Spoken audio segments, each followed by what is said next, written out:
지난주일은 추수감사주일이었습니다. 그래서 감사는 비밀상자입니다, 이런 제목으로 하나님 말씀을 드린 적이 있습니다. 그리고 나서 월요일부터 또 특별 새벽 기도를 함께 한 주간 하게 되었는데, 이번에는 바울 서신을 중심으로 해서 과거에서 온 감사, 이런 주제로 바울 서신 전체에 나타난 감사의 부분을 하나씩 보았습니다. 월요일에는 하루의 창문을 여는 시작, 감사, 이렇게 시작했고요. 둘째 화요일 날은 감사하는 사람이 가장 예수 잘 믿는 사람이다, 이런 제목으로 말씀을 전했습니다. 셋째 날에는 감사의 표현은 수도꼭지를 여는 것이다. 그리고 저녁 수요일 날에는 일상의 감사는 감사의 숲을 만든다. 그리고 목요일에는 감사는 복의 통로를 여는 길이다, 이렇게 했고요. 그리고 금요일에는 입술의 언어는 상황을 바꾸는 능력이 있다, 그렇게 말씀을 전했습니다. 오늘은 인생 리셋 버튼 감사, 이런 제목으로 하나님 말씀을 함께 나누도록 하겠습니다. 오늘 읽은 이 골로새에서 이 본문은 지역이 소아시아 지역에 있는 골로새라는 그 지역에서 있는 성도들에게 보낸 바울의 편지였습니다. 그러니까 이 골로새는 에베소와 연결되어 있고 그 밑에는 또 라오디게아도 있고, 하여튼 소아시아 7교회가 거기에 따닥따닥 붙어 있습니다. 이 골로새 교회는 에바브로라는 사람이 개척을 했는데, 이 에바브로가 바울이 3차 전도 여행 갔을 때에 에베소에서 크게 은혜를 받았어요. 그리고 1년 동안 양육을 받은 다음에 자기가 고향에 가가지고 개척을 시작하는데 빌레몬과 함께 시작합니다. 그러니까 빌레몬의 집에서 이제 교회가 시작된 것이지요. 그리고 빌레몬서에 보면 그 얘기도 잘 나오는데요.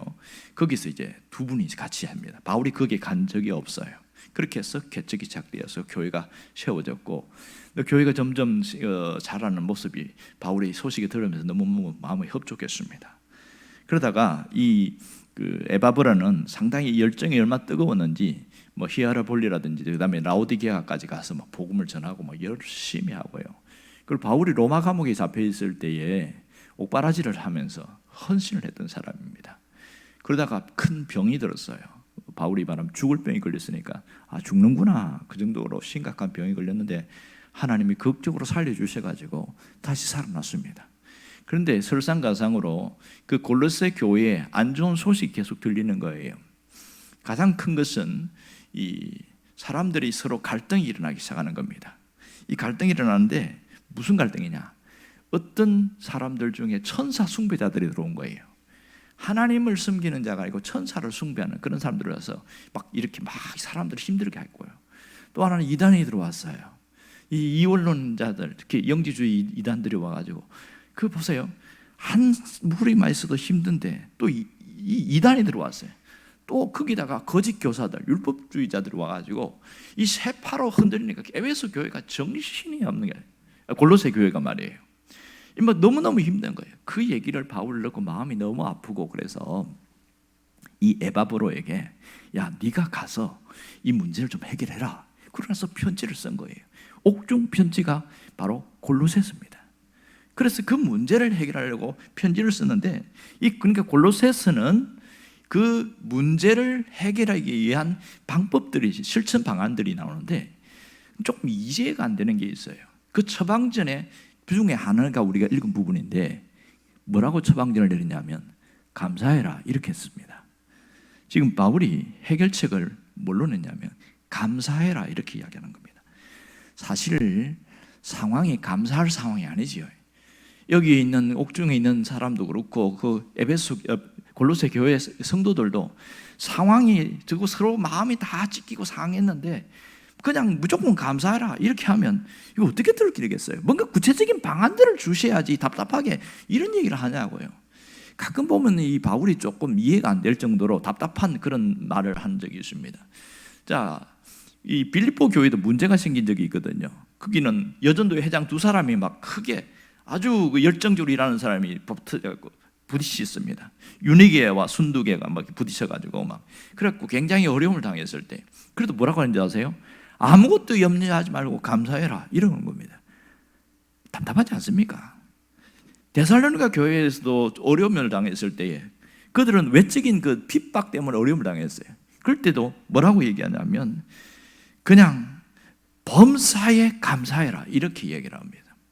자, 에베소 교회가 문제가 생겼을 때도 감사라고 이야기하고, 오늘 골로새 교회가 여러 큰 어려움을 당했는데도 감사라고 이렇게 했습니다. 그럼 성도들 입장에서 무슨 생각이 들까요? 자, 내가 지금 돈 때문에 너무너무 힘들어요. 그리고 경제적으로 막 정신없이 돌아다녀요.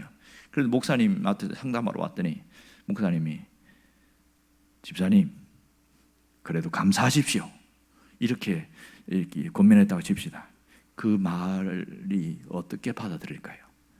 목사님이 내 형편이 되어보지 못해서 그렇지 내가 입장이 되어보면 그런 말 안 나올 겁니다. 속으로 그런 얘기 할 거예요. 맞지요? 그 바울의 모습이 또 그렇게 느껴진단 말이에요. 얼마나 답답한 현실인지 몰라요.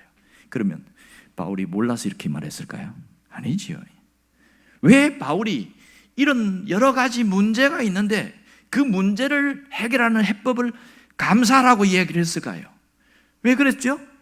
거기에는 뭔가 분명한 이유가 있지 않겠어요? 그게 뭐냐는 거예요. 감사를 할 때에 문제가 해결되는 하나님의 능력이 나타난다는 거예요. 바울이 자기가 경험을 했고 그렇게 말도 안 되는 것 같지만 감사하니까 그 불가능한 그 현실이 가능케 되는 그 일들이 감사를 통해서 나타나더라. 그 얘기한 거예요. 그 빌립보 교회도요 참 순종을 잘했습니다. 두 여전도 회장이 싸우는데 서로 하나님 앞에 감사하기 시작하면서 그 갈등의 골이 깊은 게 싹 사라져 버렸어요. 완전히 처방 해결됐습니다.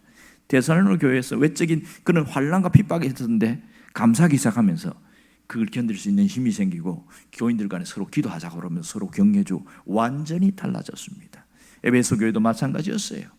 이 감사가 외적으로 볼 때는 무능하고 어리석고 답답한 모습처럼 보이지만 거기에 놀라운 능력이 있음을 바울이 체험했고 이 여러 교회들이 체험을 했기 때문에 감사가 해결 방법이다.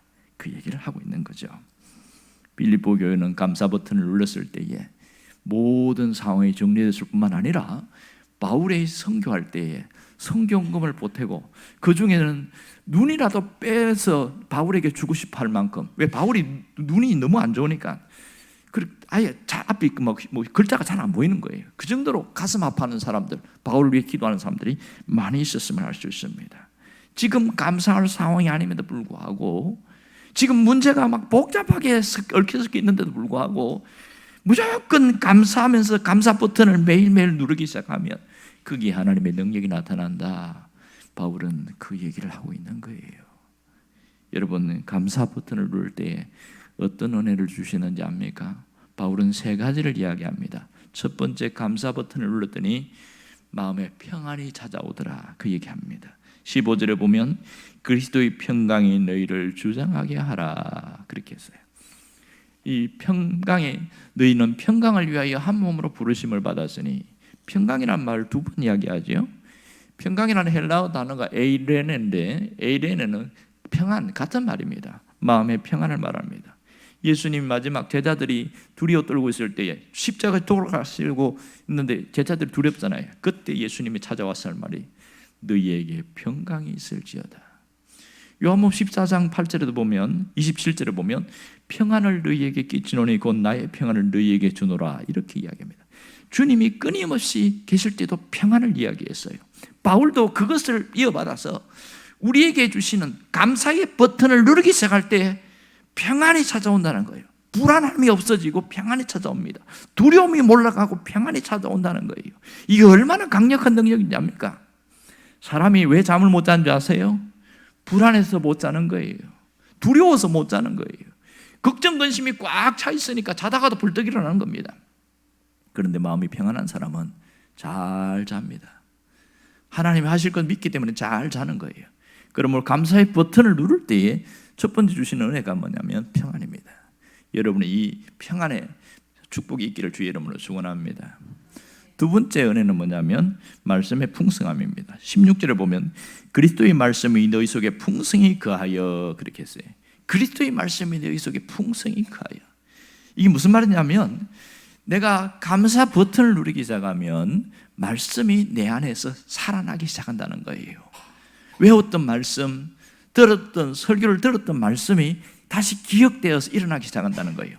말씀의 지배를 받기 시작한다는 거예요. 이 점이 대단히 중요한 것이지요.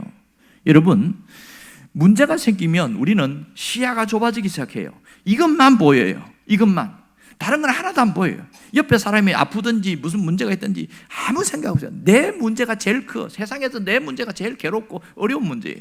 이것만 시야가 좁혀지기 때문에 말씀의 지배를 받기보다는 환경의 지배를 받는 경우가 굉장히 강합니다. 그런데요, 감사 버튼을 꾹 누르기 시작하니까 갑자기 시야가 넓혀지기 시작하는 거예요. 옆에 주변도 보이기 시작하고 잊어버렸던 하나님도 보이기 시작하고 그때 말씀이 생각나는 거예요. 말씀이 나를 일으키기 시작하는 겁니다. 아, 그렇지. 하나님이 두려워하지 말라고 그랬지. 그래서 그 말씀 붙드는 거예요. 그리고 다시 일어나는 거예요. 내가 너와 함께 한다고 약속을 다시 기억하고 그리고 다시 일어나는 거예요. 이게 저절로 되는 거 아닙니다. 감사 버튼을 꾹 누를 때에 나타나는 놀라운 축복인 걸 잊지 않아야 됩니다. 여러분에게 말씀의 풍성함이 있기를 바랍니다. 감사 버튼을 누르면요, 귀가 열리기 시작하고 마음이 열리기 시작하고 하나님께서 내게 어떻게 역사하실까 기대감이 다시 살아나기 시작하는 겁니다. 하지만 불안하고 두렵고 그렇게 근심 걱정이 있으면요, 모든 것이 싹 사라져 버려요. 여러분에게 말씀이 여러분을 지배하는 놀라운 능력이 있기를 바랍니다. 세 번째는 감사 버튼을 누를 때 예수 이름의 권세가 나타나기 시작합니다. 17절 상반절에 보면 또 무엇을 하든지 말이나 이래나 다 주 예수 이름으로 하고, 주 예수 이름으로, 예수 이름의 능력이 감사 버튼을 누를 때 나타난다고 이야기하는 거예요. 주님이 우리에게 오시면 우리의 억울함을 풀어주시고, 주님이 우리에게 역사하시면 우리의 모든 눌려있는 것들이 싹 해결되어지는 놀라운 은혜의 역사가 있습니다. 골로새가 그걸 체험했거든요. 문제가 해결되어지는데 감사 버튼을 계속 눌렀더니 그 문제가 해결되는 것을 경험하게 된 것이지요. 여러분, 주님은 지금도 역사하고 계십니다. 예수 이름의 능력이 지금도 나타나고 있어요. 누구에게? 감사 버튼을 누르는 자에게 나타난다는 사실을 잊지 않기를 바랍니다. 그러면 우리는 어떤 감사를 하고 있는지 한번 돌아봅시다. 얼마나 감사를 하는지 한번 자신을 돌아보면 좋겠어요. 사실 잘 알면서도요, 잘 안 되는 것 중에 하나가 감사입니다. 아는데 안 됩니다. 몰라서 안 하는 게 아니라 감사가 안 나와서 안 하는 경우가 많습니다. 한두 번 감사는 하긴 하는데 자주 매일 감사는 또 안 되는 경우가 많습니다. 잊어버려요. 까먹었다 이러면서 감사를 잊어버립니다. 우리 삶에 감사가 일상화되지 않은 것은 우리 여기 복잡한 일들과 수많은 것들이 우리 마음을 빼앗아가기 때문에 그렇습니다. 그래서 우리의 마음이 리셋이 안 되기 때문에 그렇습니다. 리셋이 먼저 하세요. 초기화시키는 걸 말해요. 재설정하는 것을 리셋이라고 합니다. 여러분, 가끔 TV를 보다가 막 이게 자막이라든지 그다음 스크린이 지직거리면 옆에서 뭐라고 그러면 껐다 켜 그러잖아요. 컴퓨터를 하는데 컴퓨터가 자꾸만 오작동을 일으켜요. 그러면 뭐라고 그래요? 그거 껐다 켜봐. 껐다 켜는 것을 리셋이라고 말합니다. TV를 껐다 켜는 것, 컴퓨터를 껐다 켜는 것을 리셋이라고 해요. 기기만 그런 것이 아니라 우리의 마음도 껐다 켜면 새로워질 수 있는 거예요. 마음이 힘들 땐 우리의 마음을 리셋하면 됩니다. 삶이 힘들 땐 마음을 리셋하면 돼요. 이 비밀을 솔로몬이 알았어요. 그래서 솔로몬이 잠언에 뭐라고 그러냐면 잠언 17장 22절을 보면 마음의 즐거움은 양약이라도 마음의 심령의 근심은 뼈를 바르게 하느니라 그랬습니다. 이 솔로몬은 어떻게 하는지 몰라요. 마음에 근심하면 골다공증 걸린다는 걸 이 솔로몬이 이미 이야기를 했어요. 그러니까 골다공증 심한 사람들은 근심이 많이 한 사람들의 흔적이다 그렇게 이야기합니다. 그래서 자기가 마음에 근심했더니 마음이 막 가라앉아 그러는데 이 리셋 버튼을 누른 거예요. 그랬더니 마음이 확 즐거워지는 거예요. 그리고 나서 이 얘기를 했다는 걸 알아야 합니다. 여러분, 우리 마음, 우리의 생각 내 마음대로 안 돼요. 하지만 마음을 초기화시키면 새로워지기 시작합니다. 어떤 분들은 가끔 그런 얘기를 합니다. 마음뿐만 아니라 내 인생도 좀 리셋되었으면 좋겠다. 다시 과거로 돌아가서 새롭게 시작했으면 좋겠다. 그런 사람 참 많습니다. 내 인생이 왜 이렇게 꼬여버렸는지 나도 모르겠다고, 내가 그때 왜 그런 결정을 했는지, 왜 그런 선택을 해서 내가 이렇게 이 모양으로 살아가는지 너무너무 후회가 된다고 합니다. 하지만 아무리 후회해도 다시 돌이킬 수가 없는 게 우리 인생 아닙니까?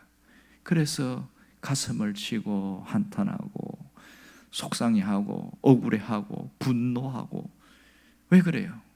돌이킬 수가 없으니까. 인생은 리셋할 수가 없습니다. 하지만 현재 마음은 리셋할 수가 있는 거예요. 마음을 리셋하면 뭐가 달라질까요? 과거는 바꿀 수 없지만 미래는 바꿀 수가 있습니다. 내 마음 오늘 리셋 시작하면, 초기화하기 시작하면 오늘부터 시작되는 미래는 새롭게 재설정된다는 것을 잊지 않아야 됩니다. 이 점이 대단히 중요한 거예요. 여러분, 정말 인생을 바꾸기를 원하십니까? 그러면 오늘부터 마음을 리셋할 수 있기를 바랍니다. 그러면 다시 한번 새롭게 되어집니다. 출발은 리셋하는 겁니다. 내 마음을 리셋하게 될 때에 달라지는 거예요. 그럼 마음을 리셋하는 방법이 뭐예요? 그거 말하면 쉽잖아요. 여러분, 그 방법이 뭘까요? 그것이 감사라는 거예요. 바울이 뭐라고 그랬어요? 마음 리셋은 감사입니다. 그 얘기를 하고 있습니다. 하나님, 우리가 날마다 감사의 버튼을 누르기를 원하고 계십니다. 감사는 내 모든 문제를 해결하는 하나님의 능력이 담겨있기 때문에 그렇습니다. 실제로 미국의 심리학자들이 스트레스를 막 받을 때에 이 감사를 하니까 내게 있는 감정 시스템이 싹 바뀌더라, 그 얘기를 어떤 실험을 통해서 밝힌 적이 있습니다. 사람이 어떤 불안과 우울과 분노, 이런 부정적인 감정이 생길 때에 오른쪽 뇌의 전전피질, 전전두피질이 활성화되어서 거기가 계속 활성화되면 감정이 급 다운되거나 급 분노하거나 이렇게 된다는 거예요. 부정적인 감정으로.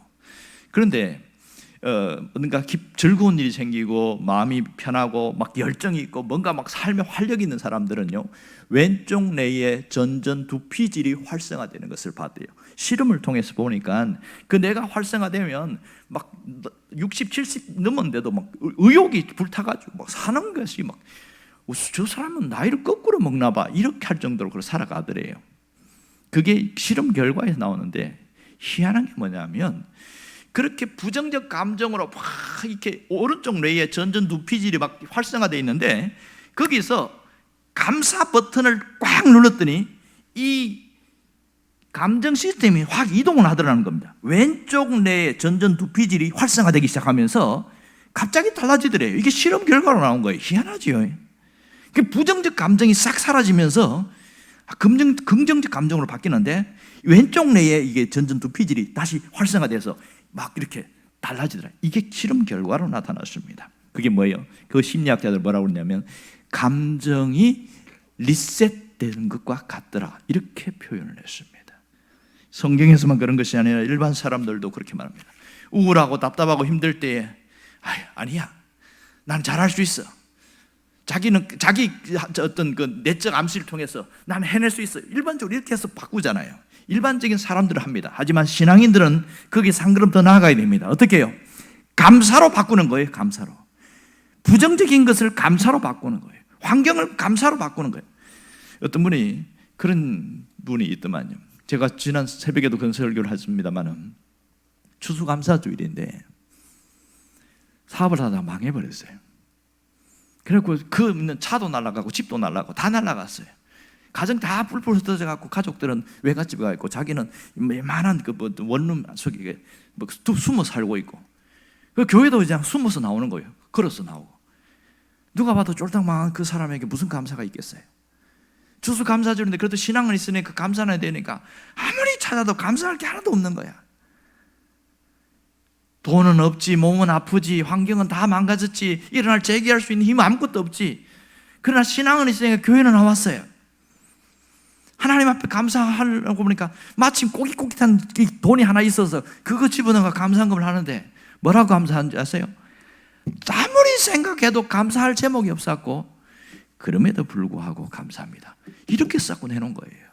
목사님이 쫙 읽다가 눈물이 핑 도는 거예요. 왜? 그분 아니까. 세상에 그게 호주머니 남아있는 그 꾸깃꾸깃한 그 돈을 집어넣어갖고 그렇게, 그럼에도 불구하고 감사합니다. 아무리 감사 제목이 없어요. 그렇게 해야 되는데 눈물이 핑 돈 거예요. 그래서 목사님이 그분을 위해서만 특별히 일주일 내내 기도했답니다. 하나님, 저분 아시지 않습니까? 사람은 못 풀어줍니다. 하나님이 풀어주세요. 하나님이 열어주세요. 기도했어요. 놀라운 것이 뭔지 아세요? 마음이 달라지기 시작했어요. 나를 이렇게 막 망하게 만든 그 암흑에, 그 사람에 대한 분노와 적개심과 복수심이 불타오르고 막 그랬는데 그 마음이 사라지기 시작한 거예요. 마음의 평정이 얻었어요. 그런데 서로 교감이 됐는지 새벽 기도에 나오기 시작한 거예요. 그분이 그 새벽에 그 마음의 평정이 오기 시작하면서 내가 이러면 안 되지, 하나님 앞에 기도해야지, 다시 열심히 해야지. 지키지도 않았는데 자기 혼자 그렇게 하는 거예요. 그러다가 3개월이 지나서 기가 막힌 일이 일어났습니다. 사람들은 말도 안 된다고 하는 다시 재기하기 시작하는 거예요. 누가 일들을 만들었을까요? 하나님이 하신 겁니다. 그때 3개월 전에 추수감사절날 완전히 망가진 상태에서 꾸깃꾸깃한 그 돈 넣으면서 그럼에도 불구하고 감사합니다. 눈물로 감사했던 그걸 하나님이 보신 거예요. 그러면서 그 사람의 모습을 지켜보시면서 하나님이 사람들을 움직이기 시작한 겁니다. 하나님은 지금도 살아계셔요. 지금도 역사하십니다. 보이지 않는 하나님이 우리 속에서, 우리 삶 가운데서, 주변 사람 통해서 놀랍게 역사한다는 걸 믿을 수 있기를 바랍니다. 무엇이 바꿔놓습니까? 감사의 버튼을 눌렀더니 달라지는 거예요. 인생은 달라질 수 있는 거예요. 현실과 환경에 환물되지 마시기를 바랍니다. 감사의 버튼을 누르기 시작하면 삶이, 내일이 점점 달라지기 시작합니다. 여러분이 오늘부터 이 버튼을 누르면 새로운 일이 생깁니다. 여러분, 감사의 버튼을 누르는 게 얼마나 중요한지 아시죠? 우리는 엘리베이터 앞에 서면서 가만히 서 있는 사람 아무도 없습니다. 버튼을 눌러요. 왜? 눌러야 문이 열리는 거 아니까. 그리고 엘리베이터 타고 가만히 있는 사람 아무도 없습니다. 자기가 가야 될 층에다 버튼을 누릅니다. 그래야 그 층을 인도하는 줄 아는데, 그럼에도 불구하고 예수 믿는 사람들이 수많은 감사 설교를 듣고서도 왜 엘리베이터 앞에 서 있는 이 바보 멍청이처럼 그렇게 버튼도 안 누르고 있느냐, 이 답답한 마음이 여기 있다는 거예요. 여러분, 문제 앞에서 감사의 버튼을 누를 수 있기를 바랍니다. 한숨 쉬지 말고, 한탄하지 말고, 원망하지 말고 감사의 버튼을 먼저 누르라는 거예요. 안 되면 더 누르고 또 누르고 매일매일 누르면 된다는 겁니다. 이렇게 할 때 우리 인생이 달라진다는 것을 잊지 않기를 바랍니다. 여러분, 어떤 분이 이런 얘기를 했어요. 10대의 자녀가 당신에게 대들거나 심술을 부린다면 그 아이가 거리에서 방황하지 않고 집에 잘 있다는 뜻이고, 내야 할 세금이 있다는 것은 아직도 내가 일을 하고 있다는 증거이고, 옷이 몸에 낀다는 것은 아직 내가 잘 먹고 있다는 뜻이다. 닦아야 할 유리창과 청소해야 할 방이 있다는 것은 내가 살고 있는 집이 있다는 뜻이다. 빨래거리와 다림질할 거리가 많다는 것은 내가 옷이 많다는 뜻이고, 가스요금이 많이 나왔다는 것은 내가 따뜻하게 살고 있다는 뜻이다. 누군가 나를 향하여 떠드는 소리가 자꾸 거슬린다면 내가 들을 수 있다는 뜻이다. 주차장이 없어서 자리를 찾아서 저 끝에 빈자리 하나에서 겨우 주차를 했다면 내가 자동차가 있다는 것을 말하고 있다. 예배당에 앉아서 예배를 드린다는 것은 내가 걸을 수 있는 두 다리가 있다는 뜻이다. 여러분, 어떻게 생각되십니까? 일상의 소소한 것들이 우리에게 감사할 것이 얼마나 많은지를 참 돌이켜서 보게 합니다. 돌아보면 어려운 순간들, 힘든 순간 많지만 사실은 그 가운데서도 하나님은 우리를 떠나지 않았다는 것을 잊지 않기를 원합니다. 특별히 감사를 하는데 어떻게 해야 되냐? 구체적으로 하면 할수록 더 좋습니다. 17절에 보면 이렇게 써요. 무엇을 하든지 말해나 이래나 다 주 예수 그리스도의 힘입어서 아버지께 감사하라, 이렇게 말합니다. 자, 여기 뭐라고 그래요? 무엇을 하든지 감사하고, 말을 할 때도 감사하고, 일을 할 때도 감사하고, 그렇게 감사해라 이렇게 이야기합니다. 구체적으로 생각해서 하는 감사는 그 인생이 감사의 숲으로 크게 화려하게 이렇게 숲을 이루게 된다는 것을 알아야 합니다. 미국의 그 에머슨 박사가, 그분이 누구냐면 국립건강관리소에 있는 에머슨 박사인데, 이분이 감사와 건강관리에 대한 부분에 대해서 뭔가 좀 자료를 갖고 실험을 한 적이 있어요. 논문을 쓰려고 그랬던 모양입니다. 그리고 A그룹과 B그룹을 나누는데, 하나는 그냥 감사하는 사람, 생각 없이 감사하게 했어요. 생각하지 말고 그냥 감사라고, 그냥 막연한 감사를 시켰어요. B그룹은 구체적으로 생각해서 감사하라고 이렇게 썼어요. 최소한 3가지만 리스트를 작성하시고 그렇게 하세요고 이렇게 그룹을 나눠가지고 아마 돈을 주고 실험을 했던 것 같아요. 여러 날 동안. 그렇게 해서 했더니 결과가 나왔는데, 그냥 감사한 사람은 감사 안 하는 사람보다는 훨씬 어떤 그 건강이라든지 그다음 수면이라든지 일을 하는데 능률이 좀 더 올랐고, 그런데 구체적으로 감사한 사람은 생각 없이 감사한 사람보다 3배의 능률이 올랐다, 이런 얘기를 하는 겁니다. 여러분, 구체적으로 감사를 할 때 뇌에 변화가 일어나기 시작하는 거예요. 무슨 변화가 일어나요? 뇌에 있는 그 어떤 시스템, 감정 시스템이 싹 움직인다는 것을 알아야 됩니다.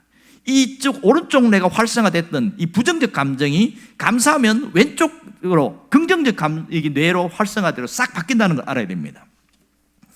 유명한 랜디 포시라는 그 교수님 아시죠? 마지막 강의라는 책을 썼는데, 본인이 쓴 건 아니고요. 그분이 병에 걸려서 죽어가면서 마지막 강단에서 강의를 한 것을, 그것을 책으로 나누는데 그 마지막 강의인데, 그 내용 중에 이런 내용이 있습니다. 우리가 평생 가져야 할 태도가 있다면 지금 이 순간에 늘 감사하며 살아야 한다는 것이다. 이분 죽어가면서 그렇게 하는 겁니다. 그러면서 자기도 마지막까지 감사를 하며 살았어요. 행복한 삶은 지금 이 순간에 존재하는 것이며 매일매일 감사하며 사십시오, 이렇게 얘기를 한 적이 있습니다. 여러분, 하나님은 감사의 버튼을 누르는 자에게 역사하십니다. 17절을 보세요. 17절 하반절에 보면 그를 힘입어 하나님 아버지께 감사하라 그랬어요.